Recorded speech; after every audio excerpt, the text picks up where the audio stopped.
Global Reboot was created as countries and economies emerged from the pandemic.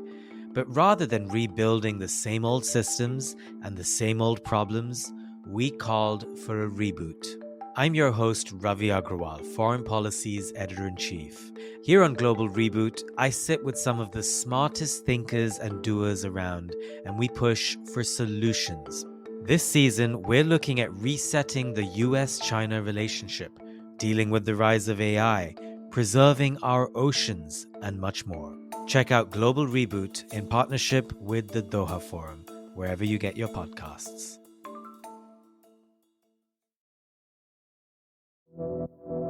You're listening to One Decision, the podcast that explores the choices made that shape our world. I'm your host, Julia Macfarlane. Many of our listeners may have some experience in running departments, managing big budgets, and a large amount of staff. Consider, if you will, what it might be like leading an organisation of 3 million people, equipment and infrastructure in more than 160 countries, an annual budget of $740 billion US. Oh, and you are charged with the defence of the most powerful country in the world. Dr. Mark Esper served under President Trump as Defense Secretary for 2 years after the resignation of his predecessor, Jim Mattis, who quit over Trump's withdrawal of US troops in Syria and Afghanistan back in late 2018. Since leaving office, by way of unceremonious sacking via presidential tweet, Esper has spoken out against Trump, calling him a threat to US security. He writes in his memoir, he stayed in his post in order to hold the line against some of Trump's outlandish suggestions of bombing Mexico or Venezuela, even suggesting firing at George Floyd protesters. My co-host Sir Richard Dearlove and I sat down with Dr. Esper, and I should note, we recorded this interview the day before Yevgeny Prigozhin's attempted coup in Russia. Sir Richard leads us off in what was a fascinating conversation about global national security priorities in 2023. I was recently in Ukraine on a security visit, and it was clear then, because we got quite a privileged briefing and we met a lot of the key people, that they were actually saying to us privately, look, there isn't a counteroffensive. There will be a series of counter-punches, and that this will be over a period of time. I mean, I get the impression that the Ukrainians are quite good at misleading the media and creating a theme in the media which actually is rather different from the situation on the ground. I mean, do you agree with that? Oh, look, I agree. I've always felt that we are all of us are part of an information campaign, that we may be from the government, which is fine, being sent some type of disinformation with regard to the operation, because it's part of a ruse.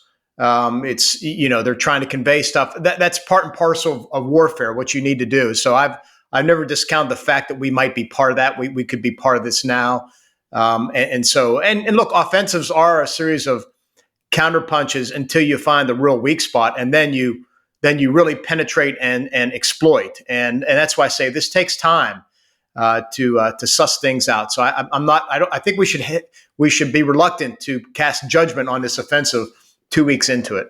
I have a question on European defence post-Ukraine. The UK here, we illustrate a growing problem that is facing a number of countries that have sent arms to Ukraine, and that's the issue of resupply, particularly at a time of economic downturn.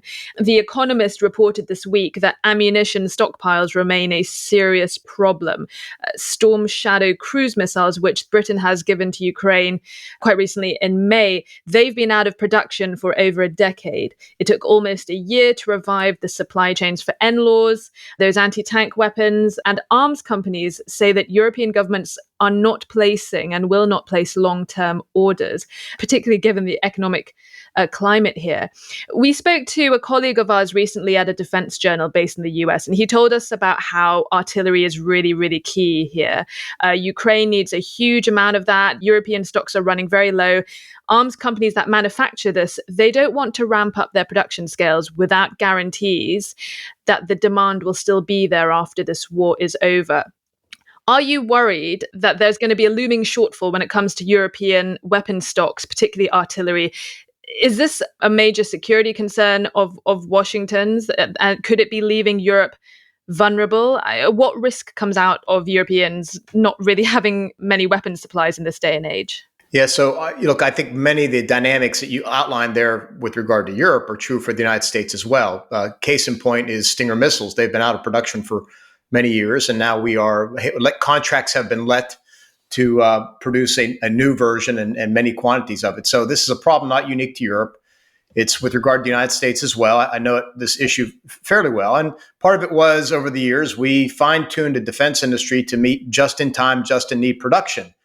And as people like to say, we need to get to a point where it's just in case, because wars aren't fought in 30 days or 2 weeks and they're over, as this war has proven. My concern goes back to the bigger issue about European defense spending. Will Europe, and I'm really focusing on the NATO allies, which of course includes Canada over here in North America, will they commit to the spending commitments that they agreed to in 2014? And right now, fewer than 10 countries have done so.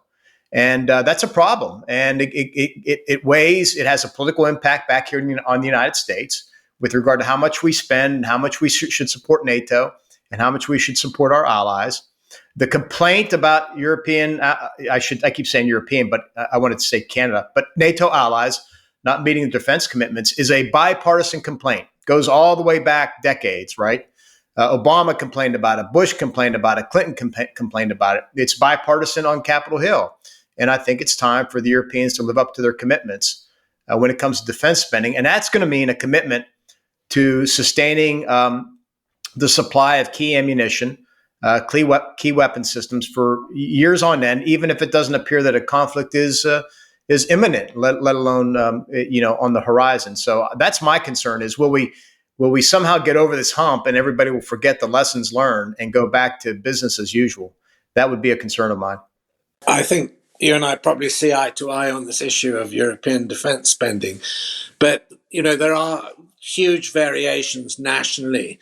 And I mean, the big development, but it doesn't seem to have been implemented, is Scholz standing up saying Germany is going to increase its GDP and spend 100 billion euros on defense. But it does seem to me that there's been no sort of political momentum towards implementation. If Germany really were to commit, it would transform NATO because, they've got such vast resources. But it doesn't seem actually to be happening at the moment, which is very frustrating. While in Poland, you have a big announcement on defense spending and you have clear evidence that the Poles are carrying it through. Yeah, but before I'm critical of an ally, I want to be complimentary of one. And I just say, my good friend and former colleague, Ben Wallace, I think has done a great job in the UK. I think, the UK has done a tremendous job with regard to supporting the Ukrainians and introducing, weapon systems that they've needed before anybody else, such as, the Challenger tanks and the Storm Shadow. So kudos to London. Berlin has been a disappointment, and it's a shame because it's the largest economy in Europe. And when I would go around in Brussels when I was in office and speak to other allies, they would say, well, look, why should we invest 2% or more when the Germans won't do it, right? And I don't think the Germans recognize they have this leadership role. And as you said, Sir Richard, if they would meet their 2% commitment out of an $80 billion a year economy or whatever, that's not the right number, but they get the largest economy in Europe, one of the top 10 in the world, it would have a tremendous effect. And so, but they have not yet. I don't think they've spent €1 of that $100 billion euro commitment they made right after the invasion. And so they've done good. They've committed funding to Ukraine. That's fine. But I'm talking about a real Zeitenwelt, as they say. It really hasn't happened yet, to the best of my observations. It's nice to hear you complimenting our Defense Secretary, Mr. Secretary. Ben Wallace has recently ruled himself out of the running for the next NATO Secretary General. Were you disappointed by that? Yeah, I think he'd do a great job. I mean, Jens Stoltenberg has been tremendous, and I think Ben Wallace would just pick up the ball and keep running with it and do a fantastic job. But look, there's alliance politics about who they want, who wants whom. And I think it's a missed opportunity because Jens has been at the helm now for, 8-10 years, something like that. He's going to have to stay on at least another year by the look of things. I think so, right. Right. Mr. Secretary, we're seeing, for now at least, broadly a bipartisan attitude to the war in Ukraine when it comes to at least mainstream Democrats and Republicans. Senators Gray and Blumenthal recently introduced a draft resolution saying that the possible use of tactical nuclear weapons by Russia or its proxy Belarus on Ukraine, or the destruction of the Zaporizhzhia nuclear power plant, should be considered an attack on NATO. And if that happened, a response should require the application of the Article 5 of the NATO treaty. Graham warned they will be in a war with NATO should that be the case. Poland and Romania would be the closest allies in the firing line. Do you believe that this consensus will really hold in the event of either tactical nuclear attack or destruction of the Zaporizhzhia power plant, given how Trump and DeSantis are trying to push their bases against the idea of supporting Ukraine? Well, first question first. I think back in the United States with regard to support, do see skeptical voices on both sides of the political spectrum, far left and far right, more on the right, on the Republican side, because of views put out there by Donald Trump that this war isn't in our interest, that we should focus elsewhere. Other people have echoed that. There was Republican support was more than a majority a year ago, but it has been weakening over time, which gets back to, I think, your first question. I think Ukraine's success in this counteroffensive will be important and will influence that to some degree. On Russia, look, we got to be concerned about the nuclear issue. We have to monitor it very closely, but I don't think we should be deterred by it. I think we have been, at least here in Washington, too timid when it comes to supplying certain arms and ammunition and doing so in a timely manner. But I think laying out hypotheticals and drawing red lines, I wouldn't do that. I think, again, we should put a clear warning to Vladimir Putin about not using the weapons. We've been joined, surprisingly, by the Chinese and I think the Indians as well about the use of nuclear weapons. I've argued for months now that one thing we could do is send a clear signal that if we saw tactical nuclear weapons moving, for example, from their storage areas to the delivery systems, that we might put an air cap over top Ukraine and be willing to kind of shoot down anything that is carrying a tactical nuclear weapon. People can play with that, but in the spirit of throwing out ideas to help defend and deter. But I'd be careful about drawing red lines and making assertions if the alliance won't back it up. An air cap is essentially a no-fly zone. Yeah, but it would be a no-fly zone focused on ballistic missiles or aircraft that are delivering tactical nuclear weapons. So you could obviously do the former with Patriot and other air defense systems, and you could do same with the aircraft, but it would give you another tool in the toolkit and send a clear warning to Putin. How long do you think it would be before Ukraine has an operational wing of F-16s? I mean, given the logistics are complicated, it isn't just, flying, having the pilots, it's the spares, it's the backup, it's the ammunition, all of those complexities. I mean, my understanding when I was there was if they get F-16s, a lot of this will probably be based in Poland and not actually in Ukraine. But so, I mean, the practicalities are severe. How do you see that being solved? It's a great question, and unfortunately, you're asking an Army guy. Look, I would say months, right? You get the aircraft, and you're right. The pilots have to be trained up. I think we've done a study back here in the States. It would take 4 months, 6 months to train pilots. It typically takes 18 months. The same is probably true for maintainers. I've actually said publicly as an interim solution, go back to World War II, use the example of the Eagle squadrons. So could you get, for example, volunteer pilots who have flown F-16s and certainly maintainers and people who could work on the aircraft and pay them, right, to do that until Ukraine could have its own people up and running and fully manned to do that. But I think it's going to take several months would be my guesstimate based on what I've pieced together. You don't think that would be too inflammatory? Would that essentially be like foreign boots on the ground? I'm assuming these volunteers would not be Ukrainian nationals. Well, we have volunteers. We have an international battalion right now in Ukraine that's been fighting Americans, people from all countries. So, but they're not officially sanctioned, though. Would it be? It would be a bit different if the West is actually sending foreign pilots to fight Ukraine's war. Oh no, I'm not suggesting sending foreign pilots. I'm saying in World War II they were volunteers, people who were retired, who were former pilots, who felt motivated to help in that case, it was the UK. In this case, it would be Ukraine who would volunteer to fly and to maintain and to load the weapons and all those. I mean, the challenge is it's not just flying, as Sir Richard said. You have to maintain it, and to maintain it, you have to have a logistical supply chain that includes all the parts, and then you got weapons, right? Everything from the guns on the plane to the missiles to the bombs, everything else, and all that has to be stored and maintained. And it's quite an operation. It's not as easy as one might think because of logistics. We're getting increasing numbers of reports that the Chinese are in fact sending lethal support to Russia during this war.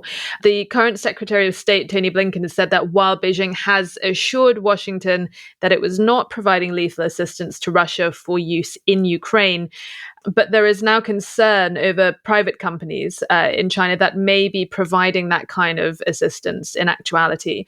Now, there are reportedly several instances last year of Chinese firms shipping tens of thousands of kilos of ammunition, at least ammunition constituent parts, gunpowder and things like that across the border to Russia, according to the New York Times, to a cartridge plant that apparently has some kind of history with the Wagner mercenary force. China has, by and large, mostly stuck to that red line of no lethal aid, and it's not clear to what extent these deliveries may be a violation of that. At this point, it doesn't look like it's really too much of a meaningful amount. But is this area a potential red line that could ignite something far worse if we continue to see movement in this issue from Beijing? Yeah, well, first of all, look, I don't trust the Chinese. Beijing has proven itself not to live up to its commitments in any number of areas, right? And they famously in 2015 promised Barack Obama that they wouldn't militarize islands in the South China Sea, and Xi Jinping went around and did it. For years, they've been ostensibly abiding by UN sanctions on North Korea, but yet they continue to provide North Korea with sanctioned items. Now they don't do it officially, but they turn a blind eye to this trade going on, and we all know that they can crack down on this. I mean, because this is obvious. The Chinese Communist Party shut down China for 2+ years with COVID and serious lockdown, so they know how to curtail trade if they really want to do it. So why is this important? Look, I think an advantage that Ukraine has is that the West is providing them with material, ammunition, and assistance. And Russia is not getting that from anybody that I can tell right now. And if China were to enter the game and provide lethal military assistance, either directly or indirectly, that could embolden Putin and extend the war.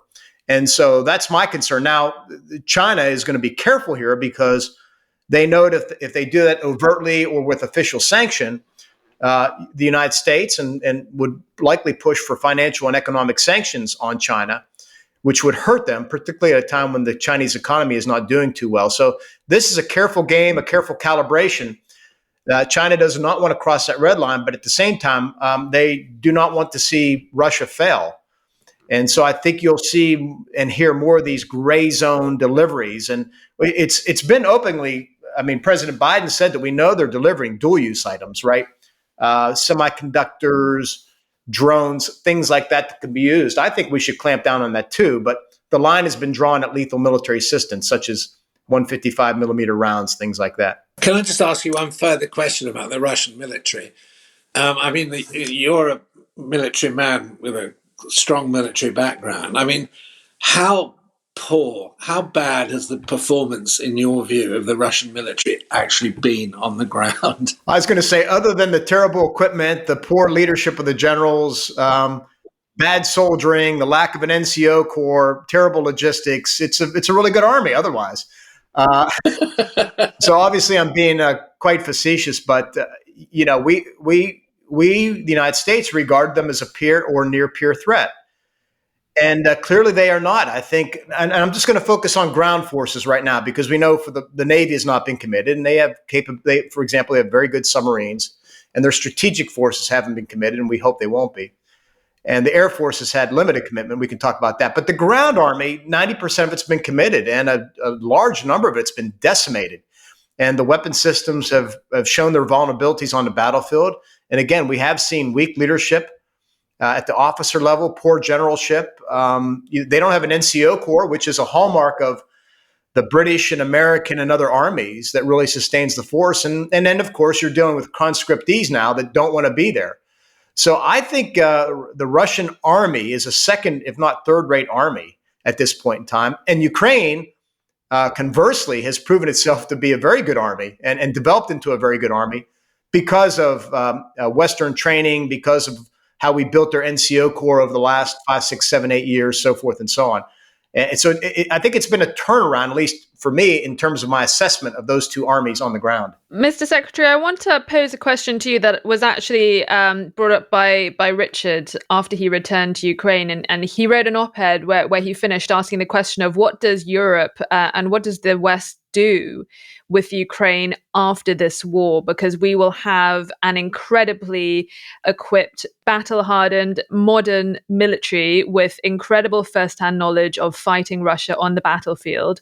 You know, it's not just the question about whether the West wants to admit Ukraine into NATO, but what does the West do with Ukraine after this war is over? Yeah, look, I think you've hit the nail on the head. Ukraine needs to be in NATO. That is the way that we deter future Russian provocations and as a consequence, preserve the stability of Europe. Because then partly because they've earned it, right? Ukraine is probably now one of the largest land armies in Europe, one of the most interoperable armies in Europe. And they showed a willingness and eagerness to fight Russians. And so they've earned the right, I think, to be in NATO. Now, there may be other steps they have to do or take, but I think for everybody involved, the key is to get them into NATO as the final step. I mean, interestingly, when we were with various sort of senior officials in the government, their concluding comment at one of our meetings when we were talking about NATO membership was, you can't afford not to have us in NATO. And they drew the parallel, you know, we would be like an Israel sitting in the middle strategic center of Europe. And I think that's a really forceful political and strategic point that they made. Yeah, I mean, it's a very good point. And look, for the last, at least since 2014, when Russia first invaded, you can go back to Georgia in 2008, we've been wringing our hands about Putin and what he might do in Europe and so forth and so on. And here he crossed the line in February of last year, and Ukraine has really knocked him down several pegs. It's going to take them years to rebuild the Russian army to make it. It's not going to be the threat anytime soon to NATO, again, from a ground perspective, that we thought 16 months ago that it would be. And so I think they've earned a place in NATO for sure. Global Reboot was created as countries and economies emerged from the pandemic. But rather than rebuilding the same old systems and the same old problems, we called for a reboot. I'm your host, Ravi Agrawal, Foreign Policy's Editor-in-Chief. Here on Global Reboot, I sit with some of the smartest thinkers and doers around, and we push for solutions. This season, we're looking at resetting the US-China relationship, dealing with the rise of AI, preserving our oceans, and much more. Check out Global Reboot in partnership with the Doha Forum, wherever you get your podcasts. I wanted to switch gears and ask about the US and its relationship with some of its old allies in the Gulf. Those relationships have gone through quite dramatic ups and downs in the last decade. It's come from quite a high during your old boss, President Trump's time. He chose Saudi Arabia for his first state visit overseas after his inauguration. He clearly got on very well with Crown Prince MBS. Jared Kushner was very close to the Saudis and the Emiratis. President Biden, however, has done a total 180. He campaigned on making a pariah out of MBS after the assassination of Jamal Khashoggi. He did not, as far as the Saudis and the Emiratis are concerned, respond enough to Houthi attacks on their territories, and they're both pretty furious still about Washington talking to the Iranians again after Trump pulled out of the nuclear deal. And they made their feelings pretty clear last year during the OPEC meetings after Biden traveled to the region to beg them not to cut production along with the Russians, which invariably they did. I wanted to ask you, which out of the two presidents do you think has the correct attitude when it comes to the Gulf nations? Well, I don't think it's a choice between one or the other. Look, I think when it comes to foreign policy, you have to lead with your values. but not to the exclusion of dealing with the world the way it is. And I think, as we look at the Middle East, the at least two big things we're always concerned about is making sure that the world and the United States, by extension, has access to the energy in that region. And then second, commerce passing through the Persian Gulf. But then we have to deal with Iran, which is a real rogue in that region. It's caused mischief for over 40 years, and not just the countries of the Mideast, but extending into Africa and into parts of South Asia. And of course, pursuing a nuclear program, terrorism, support for Hamas, Hezbollah. We can go on and on and on. So I think so I've given you an economic reason and a security reason for a continued American presence. Now, much like we face with our NATO allies, I always think that the Middle Eastern states can do more to enhance their own security and not just rely on the United States. I think that's something we should push.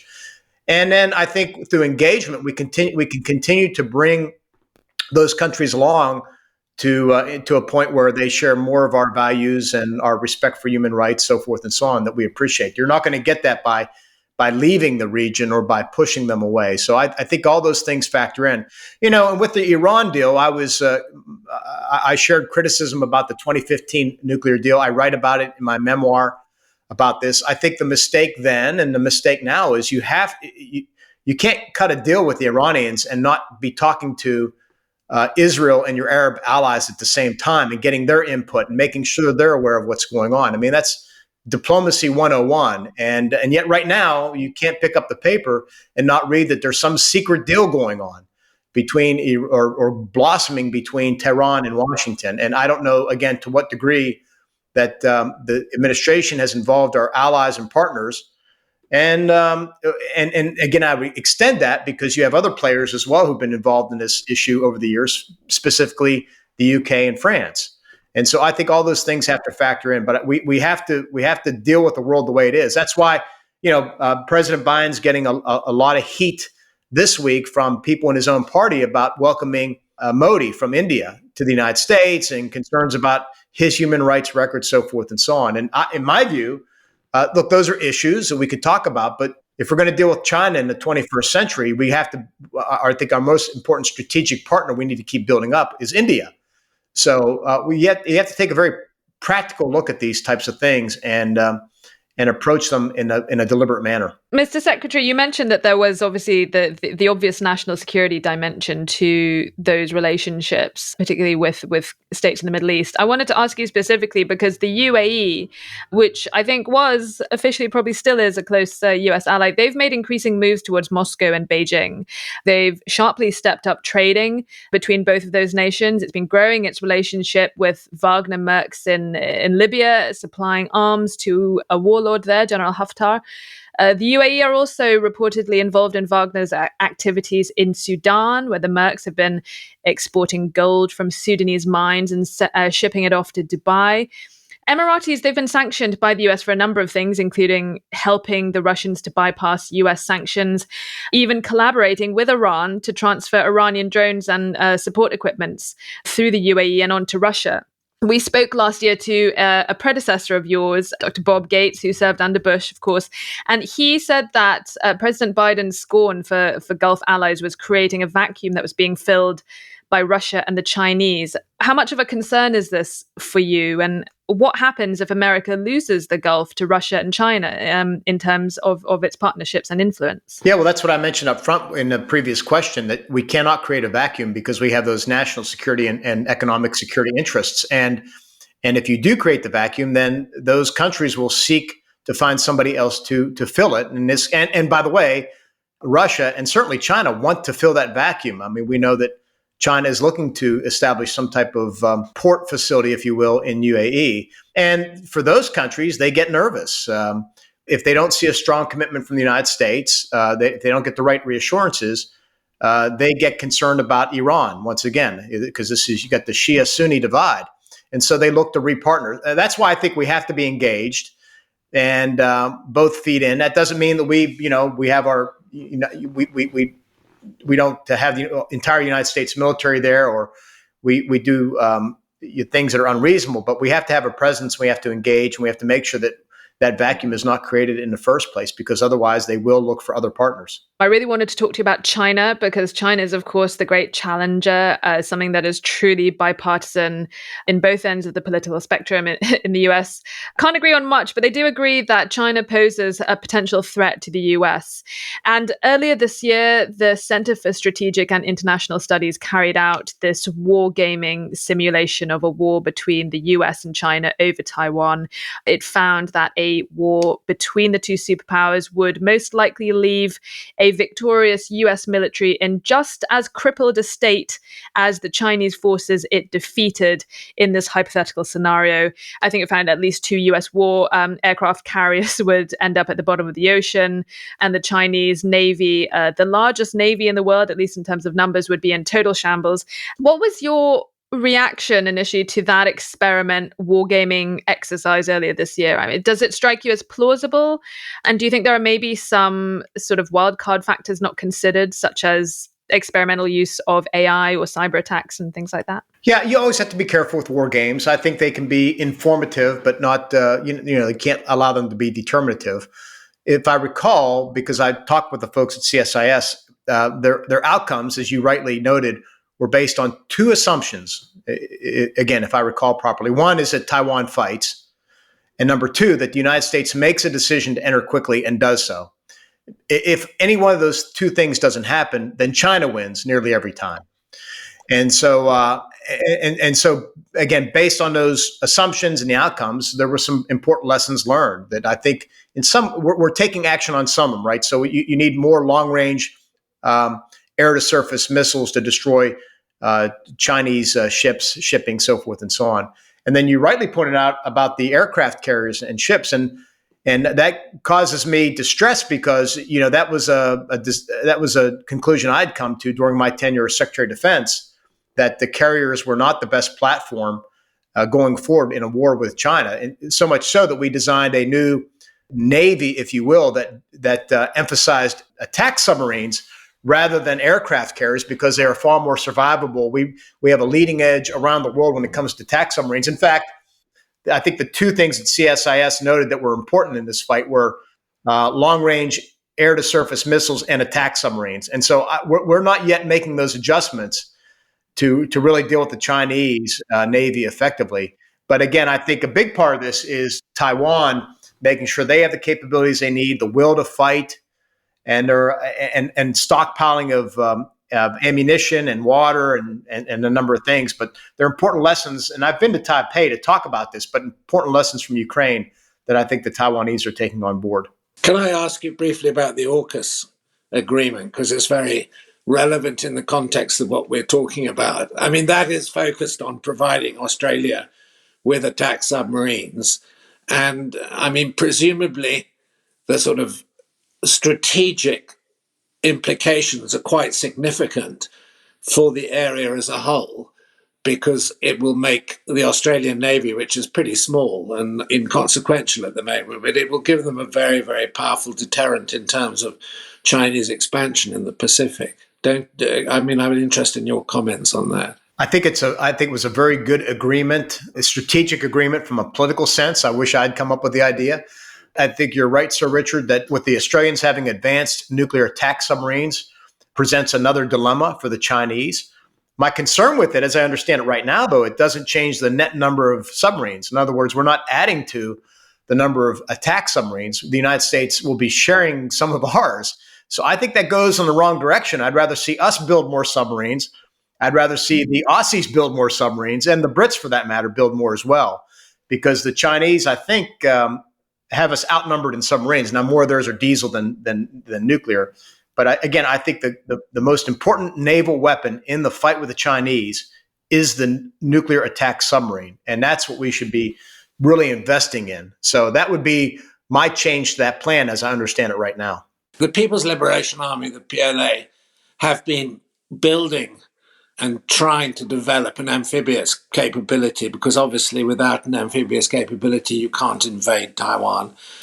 And my understanding is that a cross-strait invasion would actually be very, very complex operation and very difficult to carry out. But on the other hand, you could argue the Chinese don't really need to invade Taiwan. They just need to blockade it. So, I mean, I'd be interested in your comments as a sort of military analyst as how you see China's options and whether it is just an issue of a blockade or whether an amphibious invasion is realistic. Yeah, I mean, I think you've hit the nail on the head on the first part. Amphibious operations are very complex, complicated operations, and they're going to have to cross a 100-mile strait under withering missile fire from Taiwan, the United States, whoever else. You mean, you think about the D-Day invasion, they only had to cross the English Channel, which is 13 miles or so wide, and did it under the protection of air cover, so forth and so on. So I think it's a very complex operation that they're not trained to do and that they don't have the capacity to do currently. I do think the more, in some ways, a more challenging dilemma is a blockade using ships and missiles, right, where they can basically sit outside the ports. There are only so many major ports for Taiwan, but they could sit outside those major ports and block them off by threatening international traffic and slowly strangle Taiwan. And that presents a different political dilemma for all of us about how do we deal with that. To me, that's a more likely scenario right now for me. Yeah, I mean, I agree with you that, the strategic logic points towards a blockade rather than an invasion were China to escalate the Taiwan issue. Yeah, we saw almost a mini rehearsal of that last summer after Speaker Pelosi visited Taipei. They declared exercises, naval exercises, and they conducted it on the north coast, the south coast, and I think the west coast of Taiwan, which were just, again, opposite the ports and around the major shipping lanes. And again, that's I think that the message is we can shut you down pretty quickly, Taiwan. Mr. Secretary, I have a very, very important, very serious question for you. And we go back to your time in office at the Pentagon, where you established the Space Force and Space Command, saying America's air, space, and cyber warriors will be at the forefront of tomorrow's high-end fight. Earlier this month, there were stories that claimed a combat veteran Pentagon staffer came forward as a whistleblower, testifying under oath to the House and Senate Intel Committee's counsels that there are long-standing covert programs within the US government that possess crash materials of non-human origin. And earlier this summer, we had the first open congressional hearing. Don't laugh, Richard. This is very, very serious stuff. Earlier this summer, we had the first open congressional hearing about UFOs in more than 50 years. Mr. Secretary, what's with all these UFO stories lately? What do you know about this crash? Are aliens bad at parking? Is the government lying to us all? What's going on? Yeah, there are aliens. I'm hiding them in my garage right now because I didn't want them to be found out. Look, I'm as curious with this stuff as you are. I obviously pulled the thread on all those stories during my time. I have nothing to report. When the first UFO reports came out in the internal office about this, my guidance to folks was, we have a responsibility to defend the United States of America, right? And so if there are unidentified aerial phenomena happening off our coasts, then we need to find out what's happening. It's our duty, our obligation, not just sit out there and admire the problem. And so my guidance to the team was, let's figure out a game plan by which, if we see these things, we go out and we send aircraft or we position ships or whatever to interrogate them using radars and sensors and whatnot. Because again, you have to figure out what's going on.